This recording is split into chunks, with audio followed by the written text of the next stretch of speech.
All right.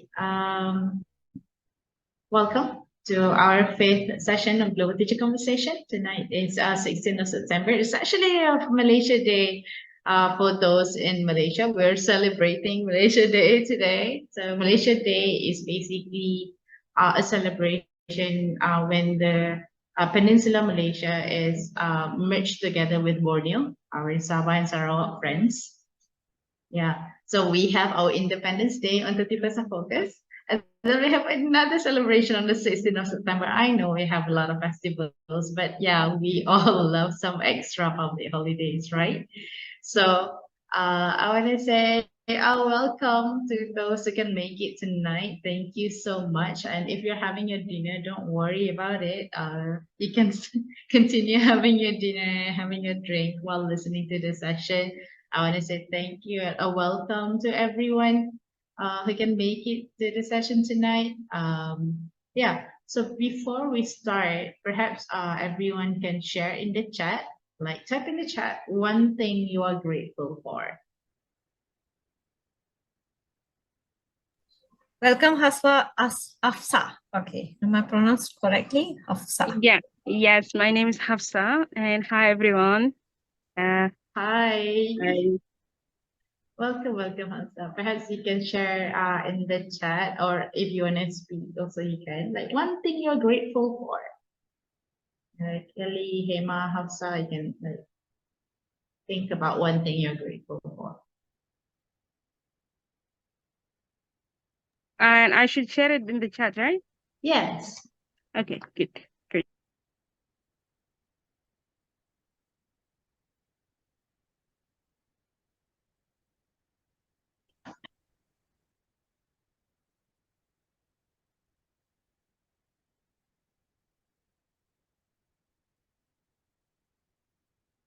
Hello, Nacima. Nice to see you again.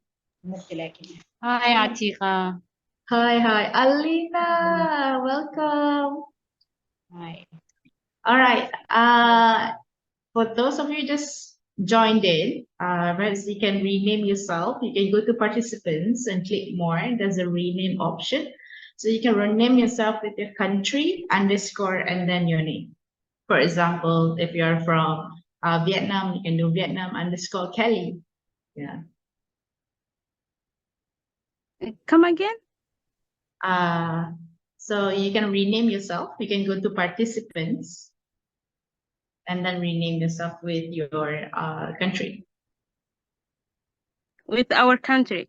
Yeah, so your country, underscore, and then your name. Can you do that, or do you need help with that? You mean this call? Yeah, your name. Yeah, your name on this call. So you can go to participants, and then you will see list of names, right? So you go to your name. There's a 3 dots there. You click on the 3 dots or more, and then there will be an option to rename. So I see here Alina already renamed yourself. Thank you, Alina. Wow, waiting for Hafsa and Nacima. Where are you from?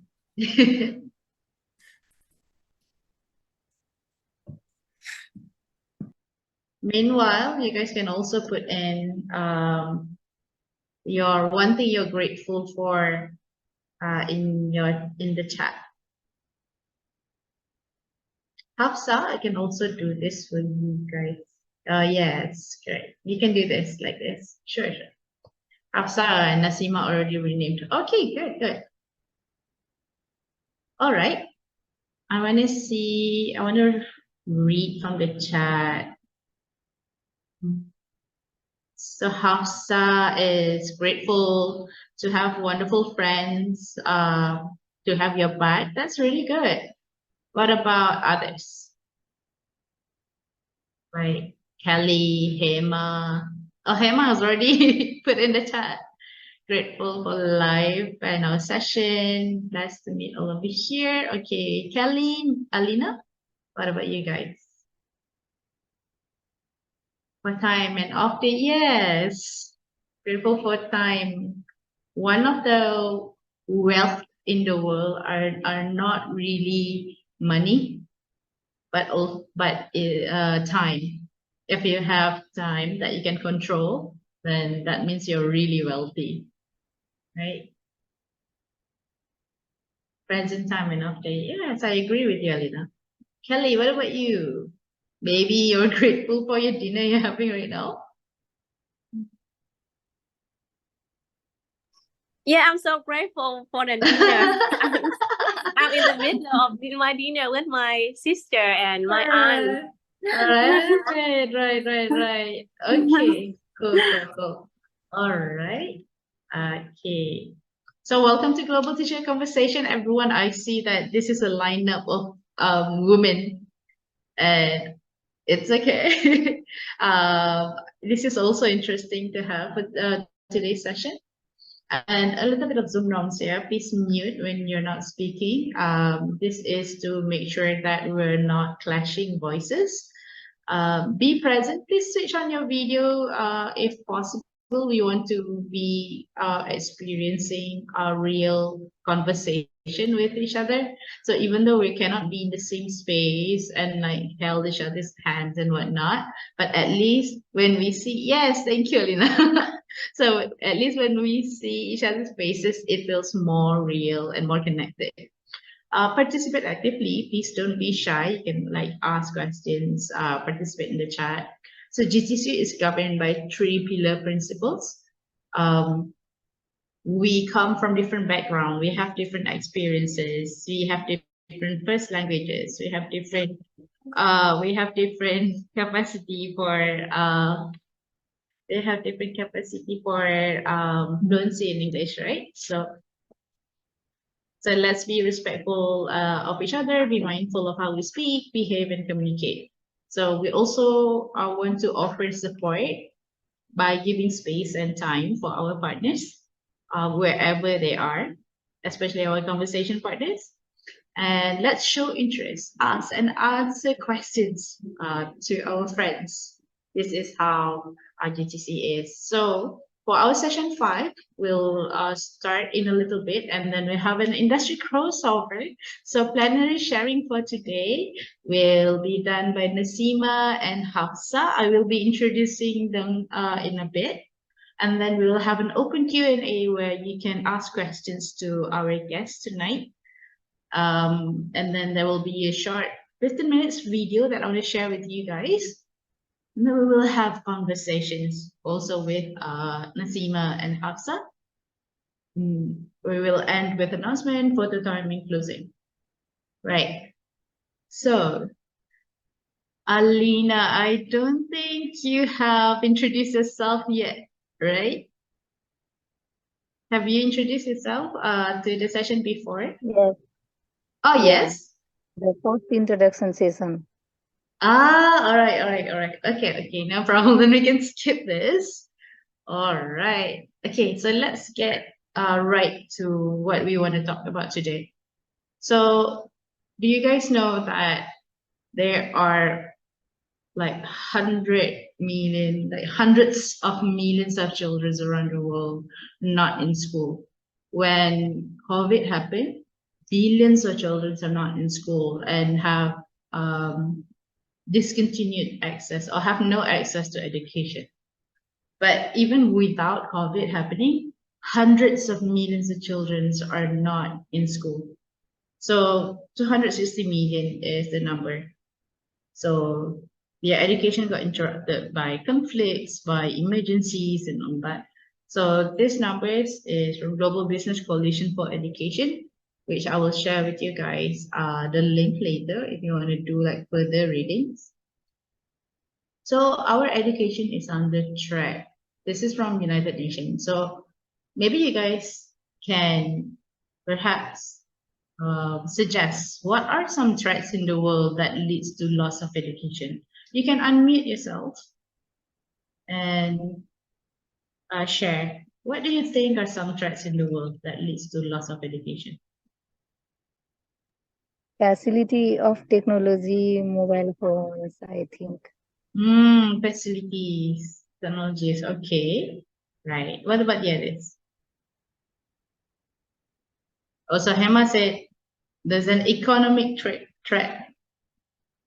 Okay, maybe one more.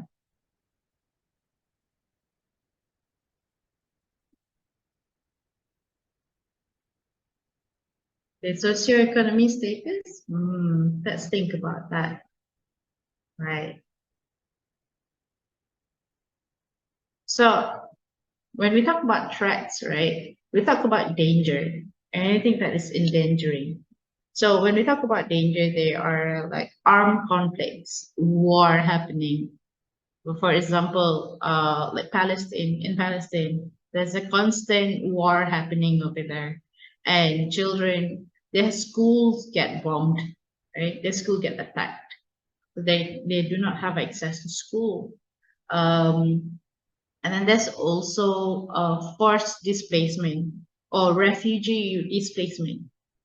So when you have crisis in a country, right, and you're forced to not have access to your usual destination, i.e. school. So these are the threats that we're talking about when it involves the security and it involves dangers to the students. And then education, according to United Nations, crisis also due to education being underfunded. You want to try and maybe list out or unmute, like what could perhaps become the limiting factor for education?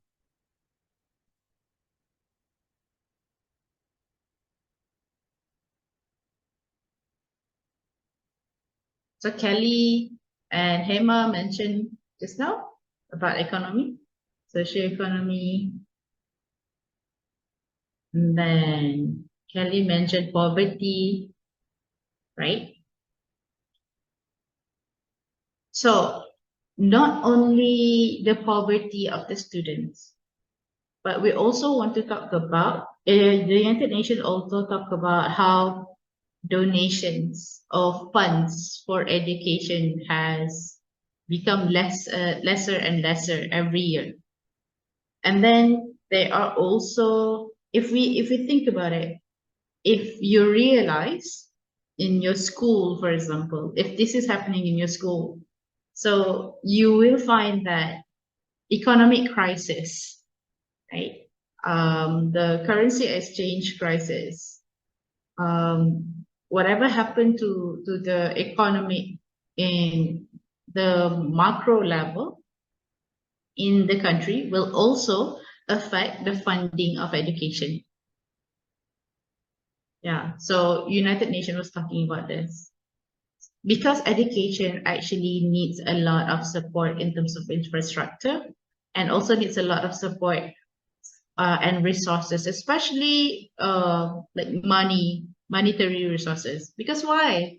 We all know, oh, we need to do worksheet. We need to have copies of worksheet. We need to print stuff.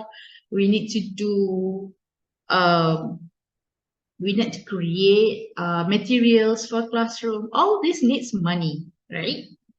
And when we cannot turn to our school to provide these resources, we turn to funders. When we don't have funders to do that, we always go into our own pocket and to get our own money to do this. And education being underfunded is not a new thing, but it keeps getting worse and worse every year. This is what the United Nations have mentioned. So what the United Nations wanted to do to help together find a solution for this, they suggest partnership to transform education. And there are 4 ways that they want to do it. Number 1 is making sure that there is access to education and making clear learning outcome. And then by partnering also, by partnership, they want to protect and improve external financing So there needs to be money coming in from the outside to support education and education efforts, or to make sure that there is no loss of education. And then what they also suggest is that people, organization work together, especially in international cooperation. Like they want to build crisis resilient education system. So when there is a crisis, you can always learn from somewhere else, right? If you have heard of simultaneous classroom, if you have heard of shared classroom online, for example, let's say Alina in Nepal and Kelly and Hema shared a class together. One day, Hema's school got struck with disaster, for example, right? The Hema students can still learn from home by joining Alina's and Kelly's class. So that's one of the examples that can be done. Another effort that the UN wanted to do is to take into account diverse crisis affected contexts, because there are a lot of different crises with regards to education. Like it could be a crisis because of war. It could be a crisis because of natural disaster, right? It could be a crisis because of diseases. So there needs to be like a lot of understanding and taking into account how diverse crisis is affecting people and their country and their experience towards learning. So I think this is also something that we can reflect together, think about what we can do, right? Together, not so. Even though we're educators, we're not leaving this only for the UN and other people to do. Maybe you can take like a step back and think, is there anything that I can do in my power to also contribute to this? Right. So I think we have here Hafsa, right? So Hafsa is a representative from Somali Women's Association Malaysia, or SWAM. So I think we all wanted to listen from Hafsa. We want to learn about Somalia. We want to listen about education in Somalia. But first of all, we just want to listen to what Hafsa and team got to say about their life, about what is it that they do actually at Somali Women's Association Malaysia.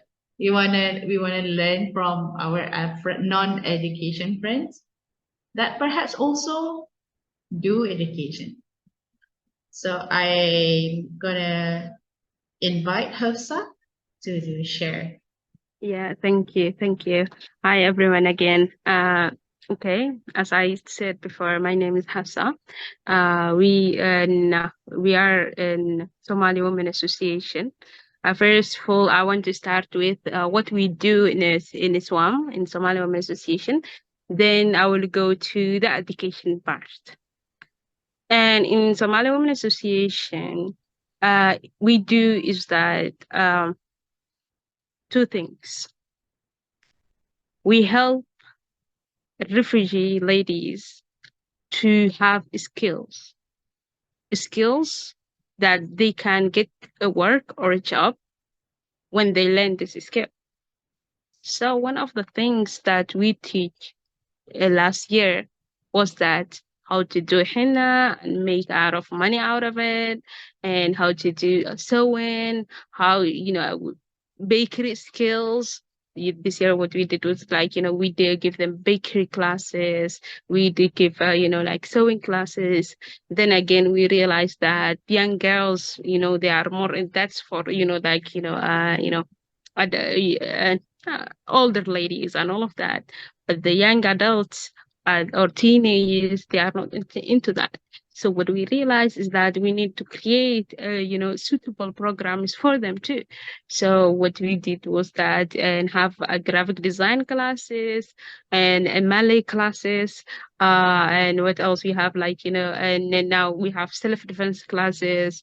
We have like a lot of different, because of we are in the inside of the community, and we realize that what's the need for the upcoming months. So whenever we realize that there's a certain need of certain skill, we try to and get that skill for them, have available for them to learn that, because of as a refugees, and normally we don't get a suitable education and like education system that, for example, and the education system in the academic way goes that you will learn at 12 years. After the 12 years you go to university or a college, you will take it 2 or 4 year another years for 2 years for diploma, and 4 years for a degree, then you go masters, you go PhD. That's how it's academically goes. But as refugees, we cannot get that. And our learning system we have is not like, it's not that and step-by-step thing. So we need a survival and thing to have, like we need to learn skills. And that skills we can go and work and find a job or make our business or like, something to do in the life. So that's the main thing that we focus. The other thing, the second thing is what you do is that there's ladies that who are struggling in terms of the people that they live in terms of like, they are being they are in an abusive situation, or like they don't have how to stay, house to stay, or they are in a refugee standards that they're struggling in a daily life basis. And as a SWAM, we don't have the budget to help them, but we have the language to help them. So what we do is that sometimes we write their cases, to the specific NGOs that can help and assist specific needs that they want. So that's in general the two things that SWAM do, is that help them in skills, learning skills, and help refugee ladies to get the help and assistance from the NGOs that can help. That's in general. I hope that's clear enough in as well. And did anyone have a question about that?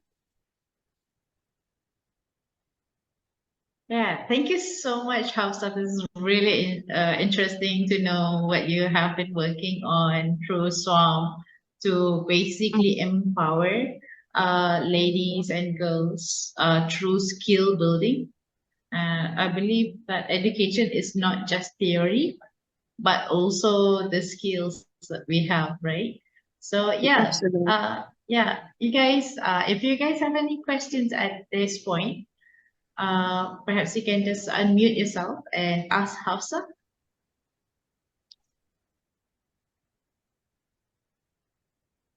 I I want to ask something like how like how did you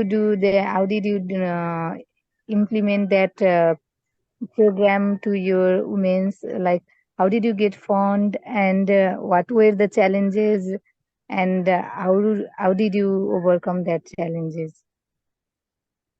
Can I come again? I didn't understand the whole question. So can you repeat it again? How did you manage fund for the project process, and what were the challenges you faced during the transferring skill and all, and how did you overcome that challenges? Okay. In terms of challenges, the challenges we face is a lot of different categories of challenges, by the way. Sometimes what we face is that lack of funding, because of sometimes we have the idea, we have the people who need this skill, we have and like and the people who have desire to learn and overcome their like learn this skill, but and we have like lack of funding. So one of our struggles that most of our project is that lack of funding. So that's why we go small by small, and we start whenever we get the fund for a specific program. Second thing we face is that understanding of a language, because of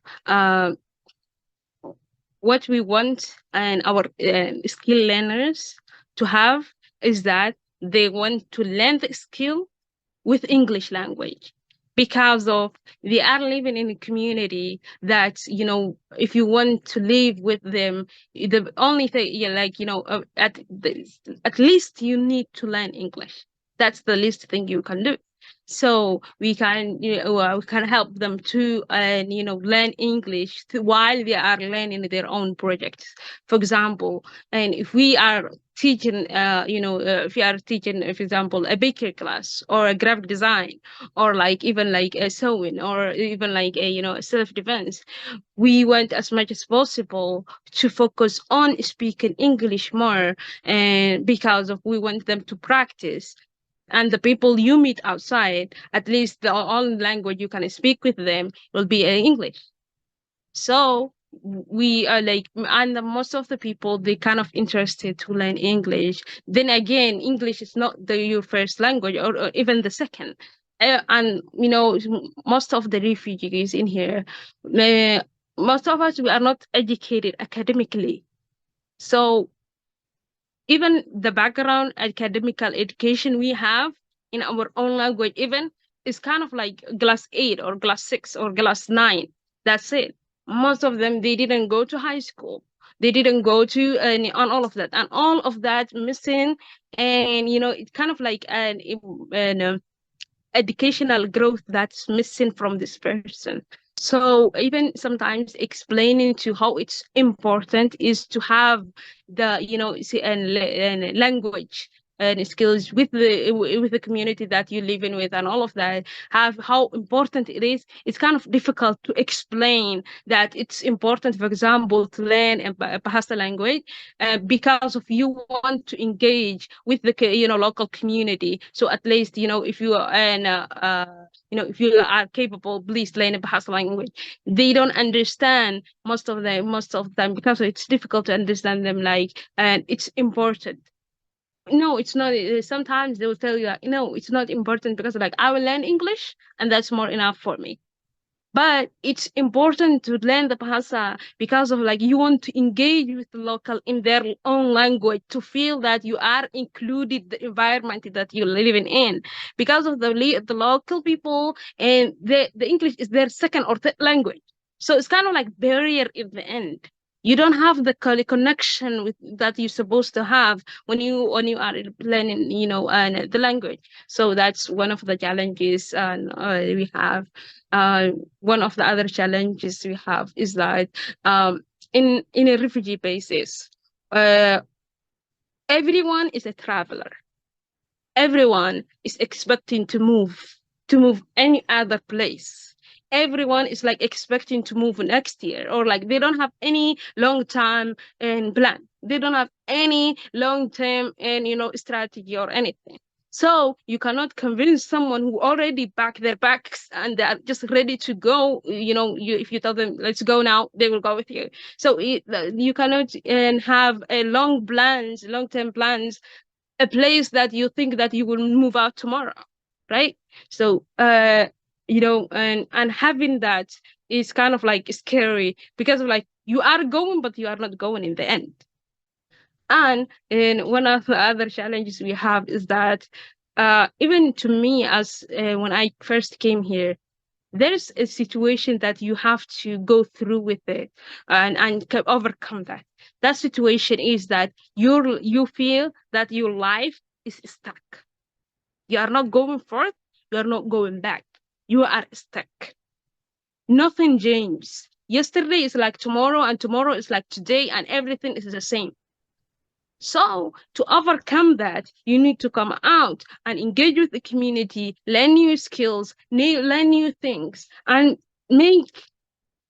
make yourself that you are a living person, not a rock or like a material that in the house and all of that. So one of the challenges that we have is that, and every challenge we face, the way we overcome it every time is that we have small strategies based on individual in one by one solutions. So, for example, if I want to solve a specific point, I will solve it that specific point. Not I will think about I will want to solve a whole refugee problem. No, that's not possible. So what we do is that just to overcome this project, that's just to overcome this problem. That's the mindset that we work with, and that's the how we follow up with our strategies. Yeah. I hope that I take long, but I hope that answers your question. That's amazing, Hafsa. That's amazing. Thank you so much. I hope that answers your Thank question, you. Alina. Right. Yeah. Yeah. I realize Ayan has raised her hand. Ayan, do you have anything perhaps that you want to add on to what Hafsa already said? Is that why you're raising your hand? Ayan?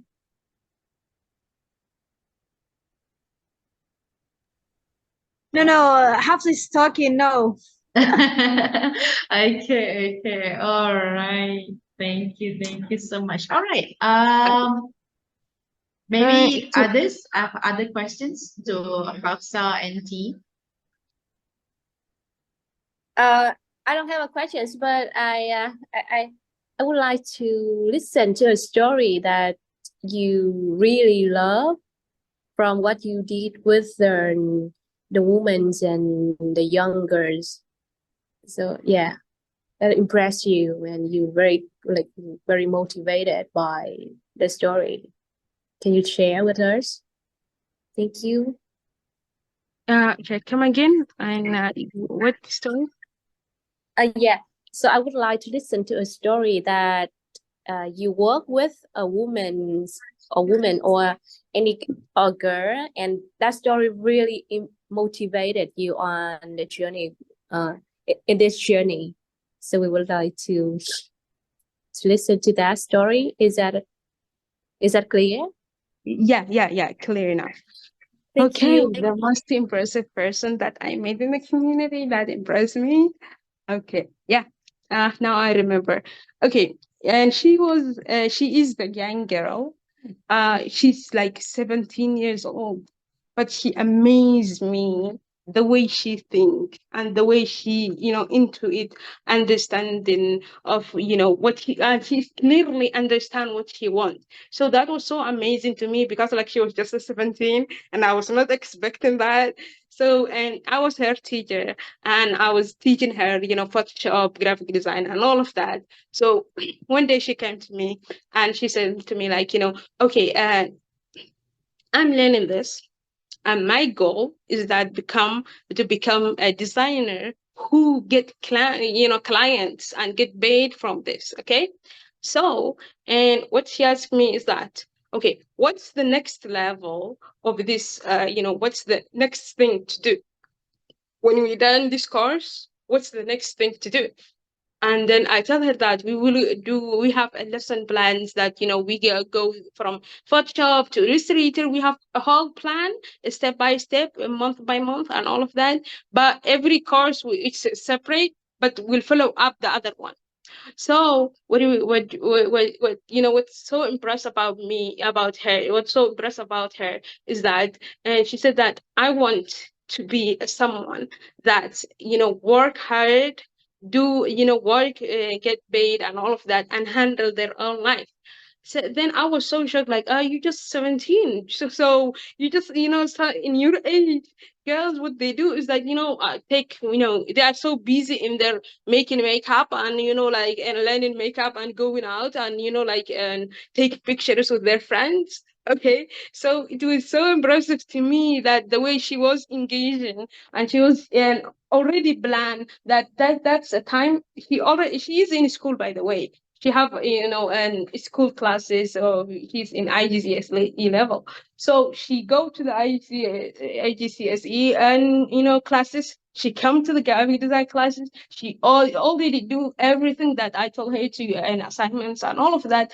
And then she's still planning to and have a time to, and still, you know, plan how to get money out of it. So that was so amazing to me, because in her age, I was not thinking about money. I was thinking about, you know, how to take pictures.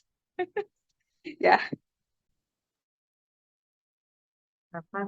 That's very impressive. Even just listening to you, Hafsa, with your story, I think we all can agree that inspiration and learning can come from everywhere. And sometimes we think that, oh, they're just little kids, what can they do? But little kids are those people that actually taught us a lot when it comes to life, right? So we have here Ayan and also Nasima. Perhaps either Ayan or Nasima can share with us, like before you guys came to Malaysia, because we also want to understand some context of what happened in Somalia. I mean, what actually happened in Somalia that made Somali need to like move away from your country? Is there some context that you can share with us so that we can like get a picture of what happened in Somalia? Maybe either Nasima or Ayan can share.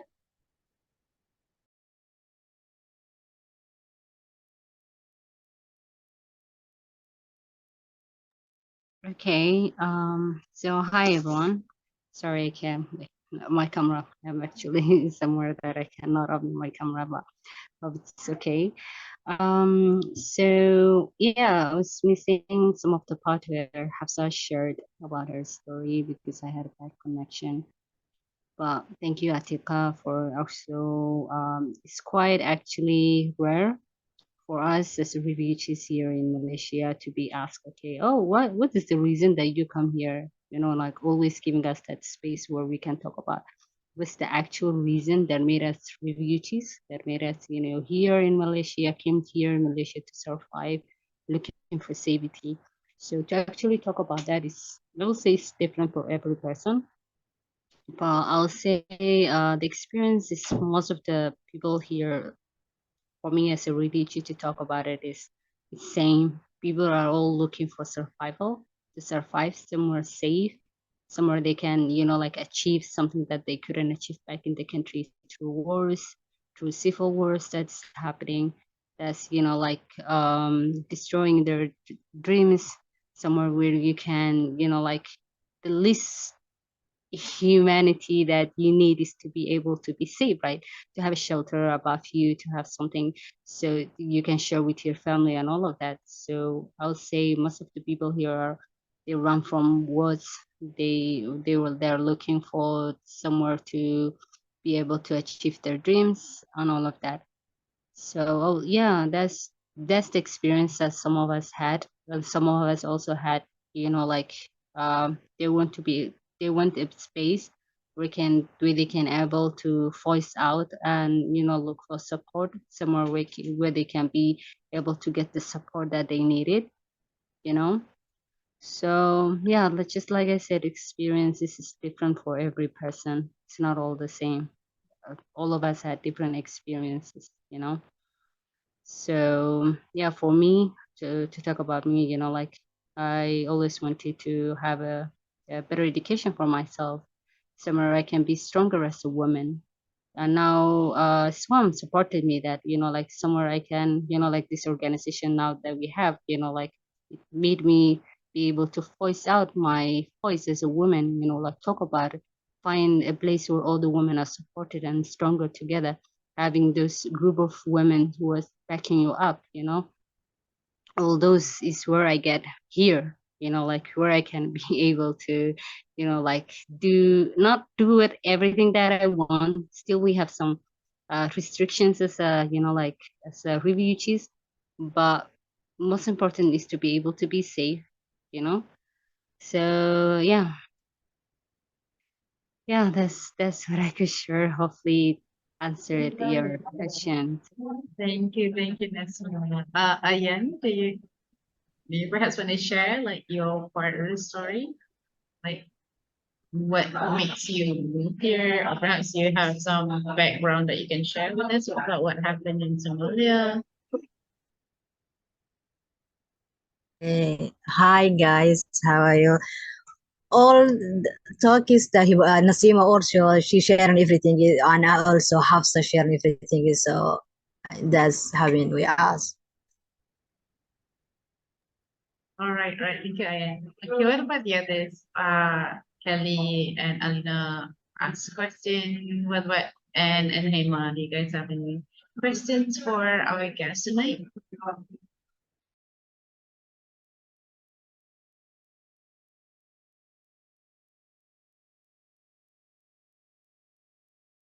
And are you speaking? You're supposed to unmute yourself, and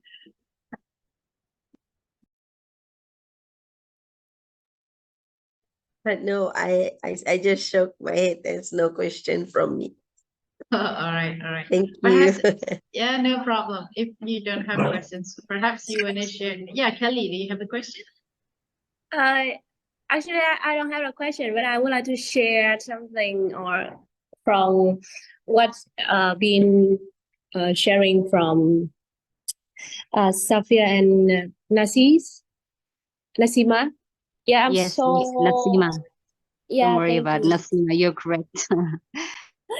I'm so grateful for your sharing because you know I'm here in Vietnam and I'm really in a ideal context situation and condition to live safety and have a chance to follow my dream and do what I'm like doing.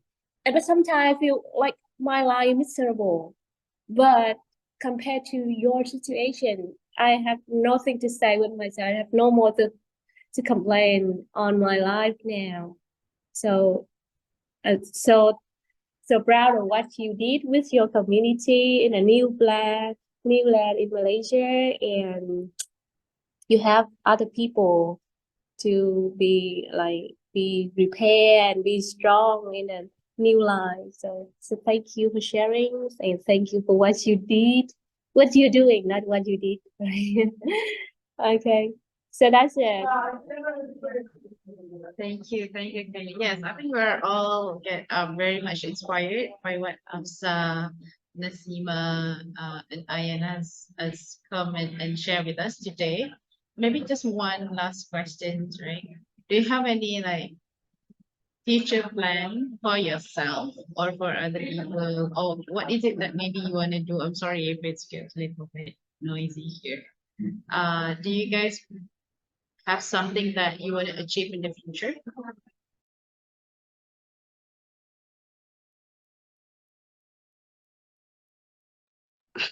Is And it I and is it me only, or Hafsa, did you hear the question right? I think it's my connection. yeah, Please, you I answer. want to ask the same question. Can you repeat the question? Because like I get it half of it, I think, and then Sure.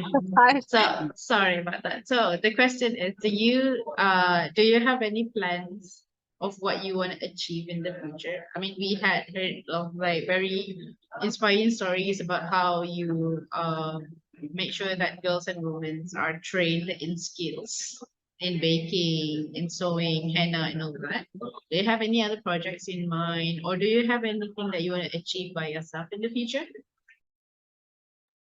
okay, and in a personal matter, I will answer in a personal manner. And I want what I want to achieve the near future is that okay, before 2023 I was totally investing in education in terms of graphic design. So what I want to achieve in the near future is that to learn in digital marketing and SEO, the search engine optimization. So I want to know how, how it works, how the websites works, how to engagement in online works and all of that. And I want to understand that because of, and I believe that, and as much as you understand and the technology and the digitalization, how is it work and all of that, as much you are developing and understanding the fast, and the world is growing so fast technologically. So you don't have to have the mindset in 2008, for example, and you are living in, like in 2023. It's totally different era. So, and as much Utah, in my beliefs that as much I learn and how does it digitally work, as much I can update the people I teach at in my skills and my life and all of that. So and growing with the technology, with the digital, will help me to grow and help other my students to grow with me in the process of digitalization. Yeah, that's my plan. Thank you, Hafsa. Does Nacima want to share? MashaAllah, Hafsa shared very deep inspirations and dreams. MashaAllah, Thank I really loved it, the way like the way you carry all of that, like yourself and everything that you want to achieve. So from my side, actually, I'll talk about my personal, also in personal matter, and also where we want to reach from what the work that we're doing now with the women and girls here. So in personal matter, actually, what I want to achieve in the near future will be, because now I'm a student as well. I'm learning. I'm finishing my bachelor degree in computer science. So it's different from what I'm doing actually with all the organization, human aid, all what I'm doing, the humanitarian aid. What we're doing is different from what I'm I'm learning. So maybe in the near future, actually, I am heading towards, like the humanitarian aid. So I want to, like be able to help my people and the rest of the other communities, those who are in need. So I want to have a profession so that I could help, like have something that I could help and put them together, like later in the future. Because now what we're doing is whatever we're doing is we're volunteering, we're doing this, what we are able to. But I want to have a bigger impact, like have that profession and all of that, like so we can leave a bigger impact, like for the work that we're doing now in here. So yeah, and like for the future of the refugees here, like at least change a bit, for the rights here, so I can also advocate the rights of the refugees here, so they can have the right to education, they have the right to work, like at least to have the basic rights so they can survive as well, like because here it's difficult for them to have the right of the education. Some of them, like they don't have an access to quality education and they don't have access to work and all of that. So at least have that profession so that I could advocate those rights in the future, so it could be better, like so. Yeah, that's my dream and inspiration. Hopefully I can achieve this. So yeah, thank you as well. Thank you, Nacima. That's wonderful. We're all rooting for you and hoping that you will be achieving your dreams and your plans, Hafsa as well. Right. So I think we're done with Q&A. What's next is I want to show you a video on another issue pertaining crisis in education. Yes, Hafsa, do you want to add on? Yes, I do have a question before we move on from the Q&A questions, Q&A answer. And I do have a question for you. And okay, and can you give us a clear, an understanding of what and you guys do and how they to get to know you better, because of we just met. So can you, and in terms maybe I was late. I did it, so that's why I missed it, maybe. But please, thank you. And can you explain to me a little bit to have understanding what you guys do and what's in this kind of sessions, that how does it frequently go and all of that? You are able to. Thank you. Thank you so much, Hafsa, for that interest. So we are a global educated community called Global Teacher Conversation.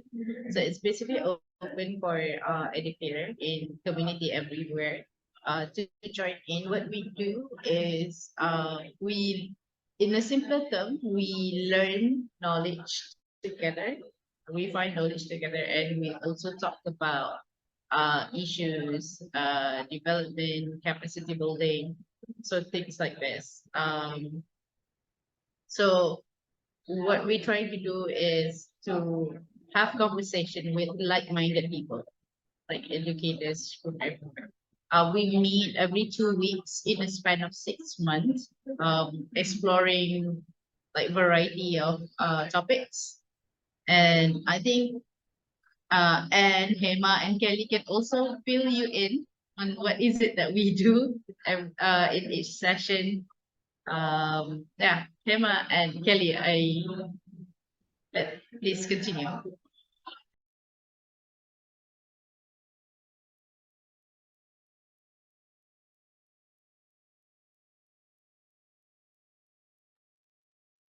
Hema, you wanna add on to what I just said? Like, what's the GTC experiences about? So, Hafsa? Oh, okay. Hello, everyone. Okay, GTC. Okay. Another time for me to thank Atika. She's the first person introducing the GTC, and I still remember that I fighting with my class students to enter this program by recording in my classroom, and then I asked my students, okay, please all of you keep quiet. I'm going to do a recording that I'm going to send for the Global Teacher Conversation with. Proudly, I remember all the sentence and send the video, and finally Atika approved and I joined, and I met a lot of friends throughout the Malaysia, really powerful with their ideas, with their intentions, their creativity. Really appreciate what Atika made for us, for the Malaysian teachers. At the first year, we have a conversation with the Japanese teachers. It's really another movement that me as a person, I always look up, wow, Japanese people with their education, with their technology, wow. When have a conversation with them, okay, I'm also very proud as a teacher in Malaysia. I really done a great job. So I'm not saying that they are not doing well, but I'm equally doing well with them. And thanks, Atika, for this platform. And years by years, she, with her effort, I don't know what the magic she have. She managed to come up with more than 10 countries going out to this GTC. And this, I think this is the really beautiful platform for me to share all my frauds, all my achievements, all my goods and bads. And I met a lot of members, and it's also from the first GTC, and she achieved a lot of things. She managed to have a collaboration with the Japanese. Wow, that's great. This only happened in this, and I also got the opportunity to share my ideas in a GTC Global conference. Thank you. It's really one of the appreciation that she gave to me. And every week she come up with the beautiful ideas. I don't know where she did, but she really have. Even as a teacher, I also look up at how come she can get all these ideas. So every time when she's sharing, okay, I will apply all this in my class. That's why I say, even I'm not as active listening to that, but I will open and I will listen. What the new things she's going to share today? It's really helpful, and really is a motivation, or something is a motivate vitamin every time coming, because she really gave the opportunity to all of us to meet up new people. And today is a public holiday for Malaysia. Feel very down when she come up with this association of a ladies. Really, I really appreciate. I really feel very thankful. What I have now, you ladies really go through a lot of pain, but with your smile, when you sharing with your smile, with your enthusiasm, with your power, I felt like, no, I didn't done anything. I have to do more. Okay, it's really a wonderful platform. Those who are coming from Nepal, Vietnam, please share this link or this event to all your colleagues. Let them come and share our ideas and let embrace and let's share what we share in here. We go back to our class and let our dream come true. That's why if not, I will talk a lot. I will give chance to another member. Thank you. All right, thank you, Hema. Welcome, Pai. So we just had a Q&A session with Hafsa and other friends, Ayan and Nacima from the Somali Women's Association Malaysia. So we're talking about crisis in education, right? I hope you guys can hear me well despite the noises. I hope the noises doesn't get into my microphone. Right. I'm actually at a school right now and the kids are just like going really loud outside, just outside my door. So I hope it's not a disturbance. Let's look at a video. So we've talked about different type of crisis, right? We talked about humanitarian crisis, war, displacement, refugee displacement, and all that. We've talked about economic crisis, how economical crisis and being underfunded has become a crisis in education. What about crisis of opportunity? Yeah, so there's a video that I found that's talked about opportunity loss, and I want to share this with you guys so that we can think a little bit more in terms of what a complex problem crisis in education it really is, right? So let me share with you.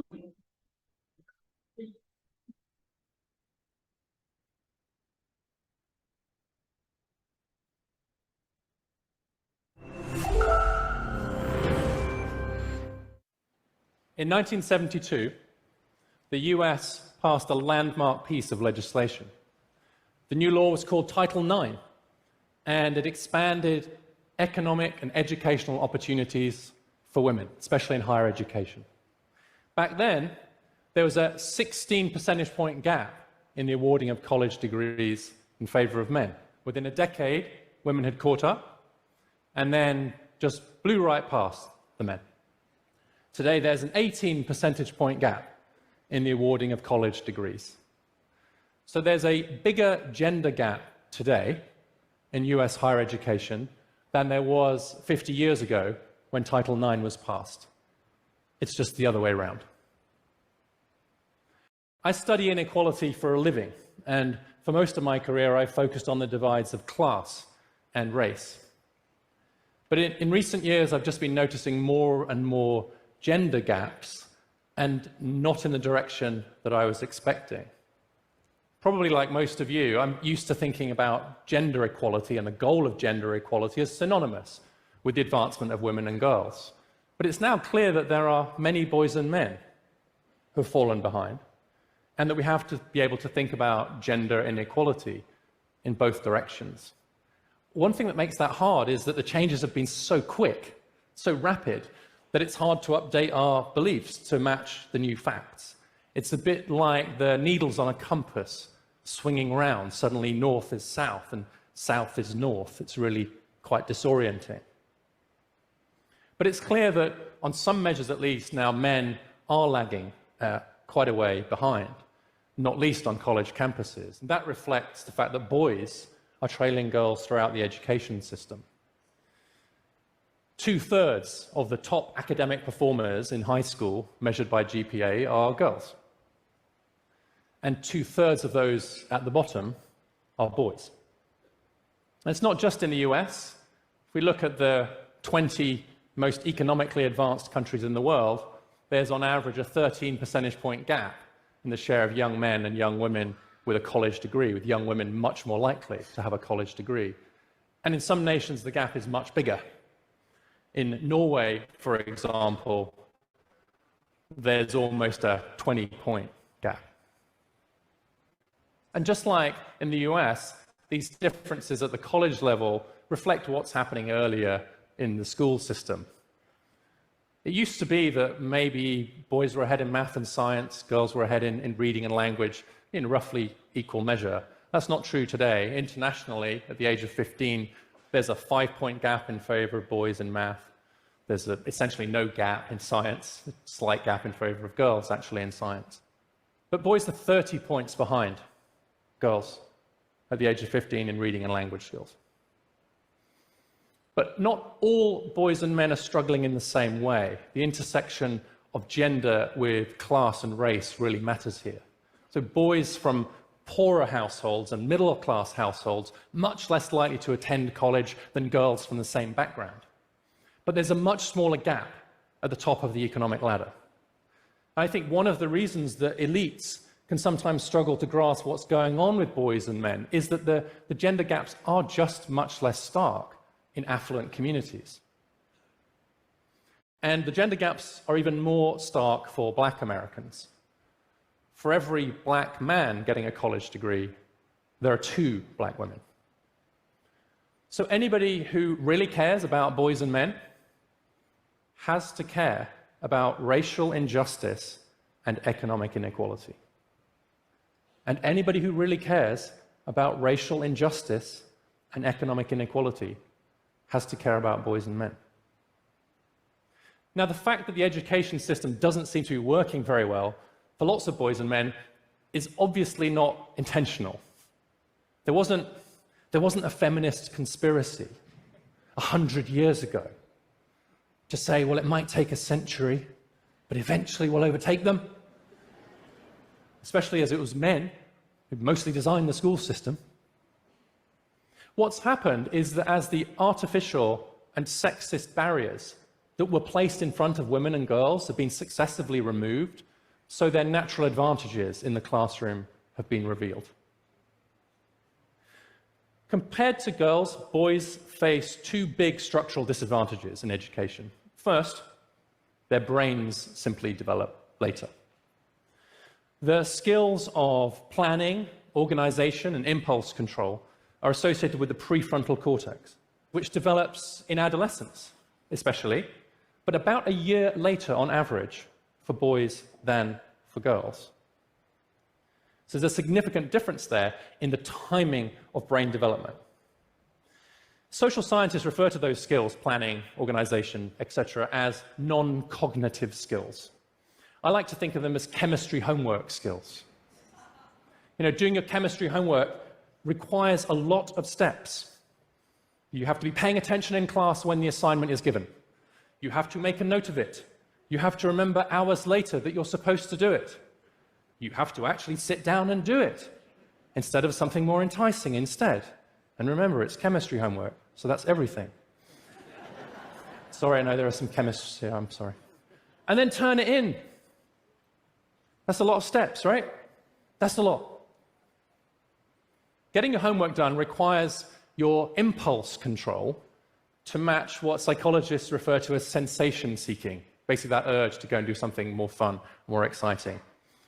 And even in the most difficult years of adolescence, which are also the crucial years for educational success, girls have a reasonable balance between impulse control and sensation seeking. But it's a very different story for adolescent boys. They have higher levels of sensation seeking, and with that less developed prefrontal cortex, they have significantly lower levels of impulse control. Again, on average. Now, if you still don't believe me, go into any 9th or 10th grade classroom and ask all the students to open up their backpacks. Many at least, of the girls will have pretty carefully organized, nicely labeled binders. And for many, if not most of the boys, it will resemble a small, controlled explosion. It's not that girls are smarter than boys. There's no gender gap in intelligence levels in either direction.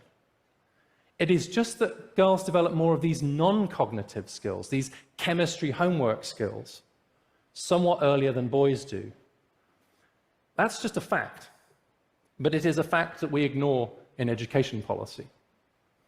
The second big structural problem that boys face in the classroom is the lack of male teachers. After falling for decades, the share of K-12 teachers who are male in the US is now just 23%, and falling. And the lack of male teachers matters for at least 3 reasons. First, for many children, can be an important male role model, perhaps especially if they don't have one at home. And second, male teachers appear to be more sensitive to the specific challenges of boys in the classroom. I can vividly remember my own experience. I can actually still feel what it was like to sit for what felt like hours on end on an incredibly hard plastic chair. And that it was actually a male primary school teacher, Mr. Cole, who gave us more opportunities to move around, made the lessons a little bit more interactive.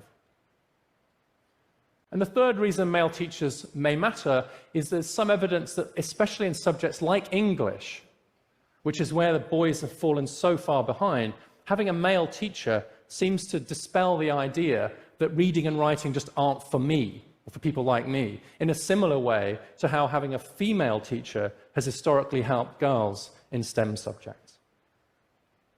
Right now, in too many of our schools, our boys feel like square pegs being forced into round holes.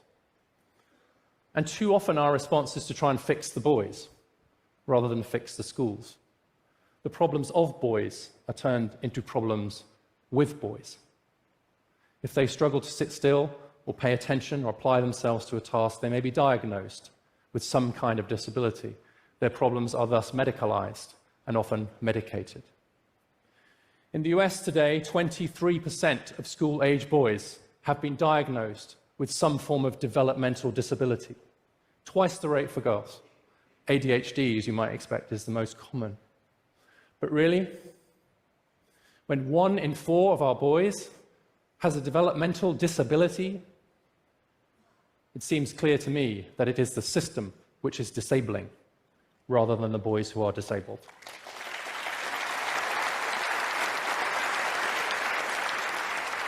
Now, there's a lot we can do to make the education system work better for boys. Let's start with those 2 big problems of later brain development and lack of male teachers. So first, we should start boys in school a year later.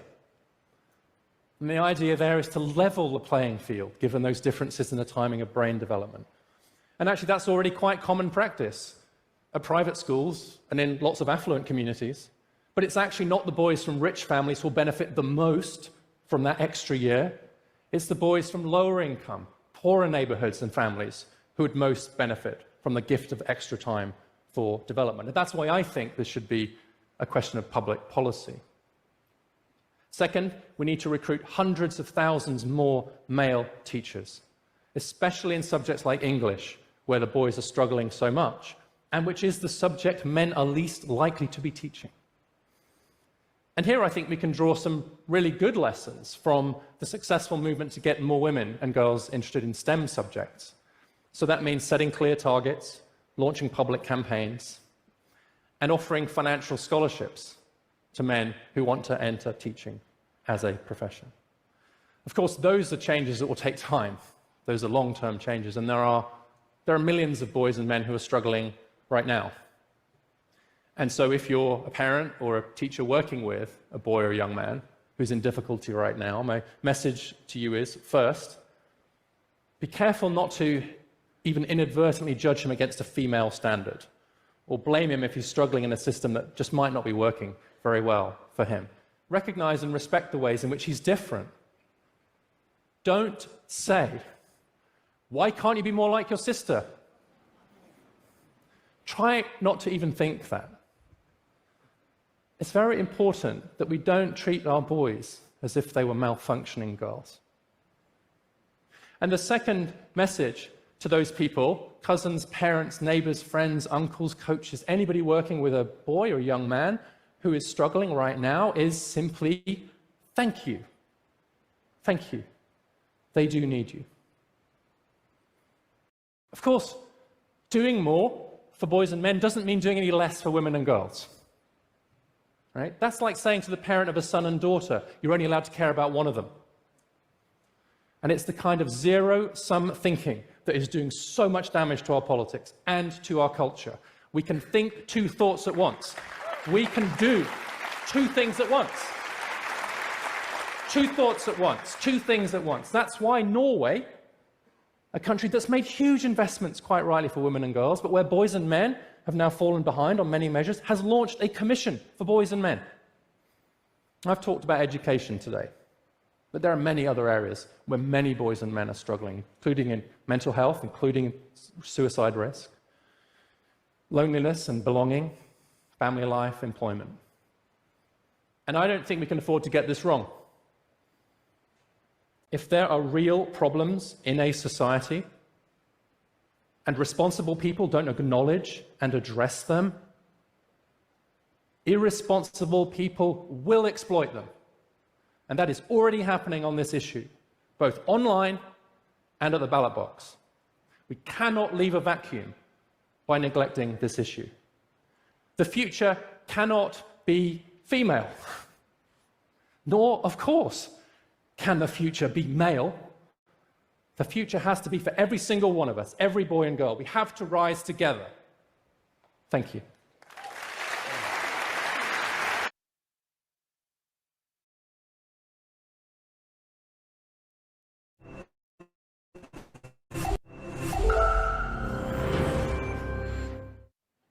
In 1972,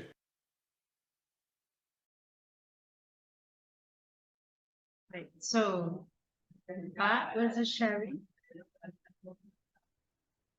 about another type of crisis in education, right?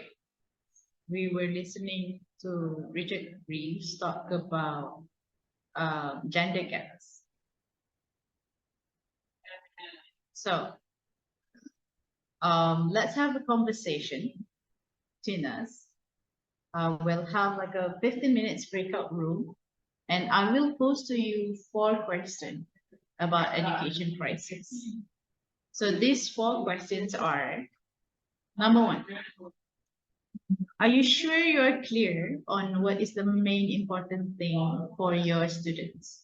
Main important thing here refers to, for example, if your house is caught on fire, would you focus on putting out the fire, or would you be cooking right now?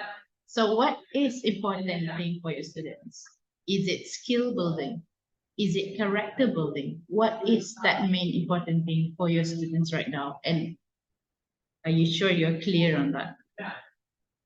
Question number 2, what can you do to bring your focus and commitment in making sure you successfully achieve that main important thing that you have mentioned in number 1?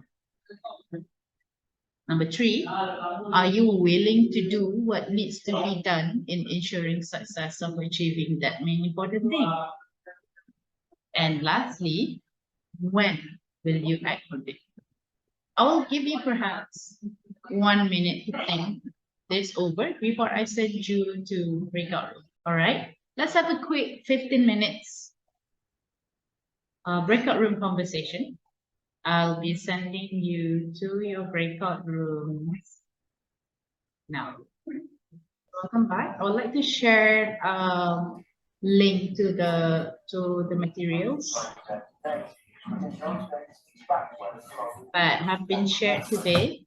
So those are materials in the chat. You can find those are the materials that we've referred to for our session tonight. If you'd like to do like some further readings after this, you can use that. Right.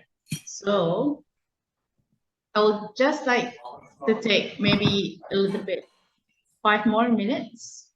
So for members, you can sign up for opportunities. You can do sharing space where you can share about your school, your life, or anything in particular. And you can also take over some parts of the session or the whole session. You can just let me know if you're interested. There's also Let's Exchange program with MEBS Nepal student exchange program that you can sign up to. There's a QR code there and also the link for the info there. You can update your details here if you guys haven't updated your member profile form yet. And share your reflection about tonight's session and connect with us. So you can tag Global Teacher Conversation if you put up your reflection on Facebook. And let's take a photo. Before we take a photo, I just want to share that our 6th general session will happen on the 30th September. So block your calendar. It's 2 weeks from now, same time. Let's take a photo. Maybe Hema can help me with that.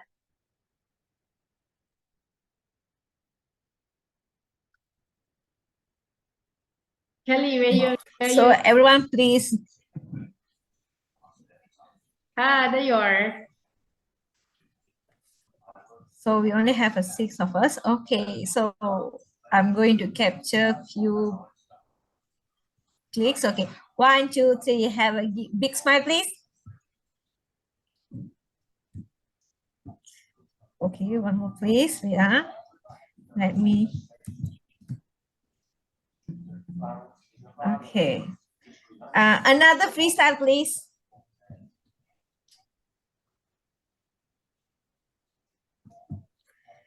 Okay, since it's not fair, I want to give the freestyle too. Okay, nice. Other people's turns. Okay, come. Who's gonna take the All right, I'll screenshot, take for please? you. I'll take for you. Okay, 1, 2, 3. All right. Thank you so much, everyone. This is a very good session. Thank you. Thank you, everyone. So we'll see you having us. guys. Yeah, thank you so much for guesting over, Hafsa. We really appreciate it. Yeah, And, thank you. you know, like, I want to tell you one last thing. I'm really happy that the way you organize things and the way you gather, like, when what was your name again? Hamera? Hamera? Hema. Yeah. When you share, like, the way you were so excited about it, and you share, like, the way and Atika, create this and, come up with amazing ideas and all of that. I'm totally in, okay, because of the way, I'm really enjoying, expressing and, like, asking questions and, and like minds and talk. Okay, so that was so amazing. I really like it. I will use it a lot. Don't worry. Hafsa is only because of Atika. Oh, no. You guys made it amazing. No. You are so amazing, guys. You're so amazing. The way, like, you are into, talk about it. The way you are so excited and, like, get together and, like, come up with the ideas and, like, you're so amazing. I know that it's so struggle because, like, teaching is not easy. In the end of the day, when you go back home, we just want to sleep. Okay, really. But now we are coming together and talking about it and, discussing on how to fix things and all of that. So that was so amazing. And, like, I really appreciate you guys. All right. We're looking forward to have SWAM teachers joining in GTC. If that is possible, we'd like to welcome your teacher community from SWAM to join us for our next sessions, Hafsa. Yeah, sure, absolutely. All Inshallah. right. Thank you so much. Thank you, everyone. We'll see you on the 30th September. Good night. Yep. Good night. Thank you and good night. Bye.